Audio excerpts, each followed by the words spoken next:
Rhys, congratulations, Adran Premier Manager of the season. Just how do you feel? Delighted. I just said out there now, to be in line with Ian and Sean is a privilege in itself. I think they're the two best coaches I've ever come up against. They're both fantastic. Offer different challenges every single week. So to be nominated Manager of the Year, yeah, extremely proud. And like I said out there, this goes towards all the team, all the players, all the backroom staff, all the people who have supported me over the last 5 seasons. Yes, it's a massive achievement for everyone.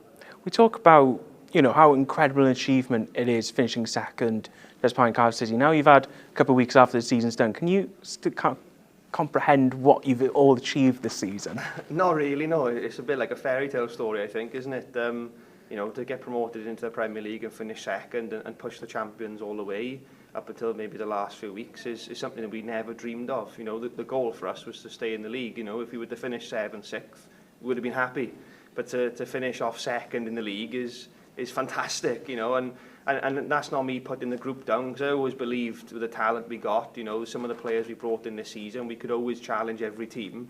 But the consistency of the league is always something that was a challenge for us. You know, we knew we'd have to try and win each game as it comes, and I wanted to make home our fortress, which in the end we did, which was great. But I knew week in, week out, it was going to be a really difficult challenge. But the girls stepped up to it. They made me proud every week. Final one from me. Just how much are you going to miss this team and miss this club? A lot. Yeah, we had a presentation night last night, and it was one to say a lovely goodbye to everyone. I've had a nice chat with the new manager who's come in, Rhys. He's an excellent lad, and I obviously wish him the very best. But the club has to go and kick on now. You know, they've got the talent there. They've got the fantastic characters. They've got the people behind the scenes who are backing them, and this club can only go up. You know, they're fantastic, and I'm just looking forward to taking a step back and watching them progress even further now. Thank you very much. Thank you very much, mate.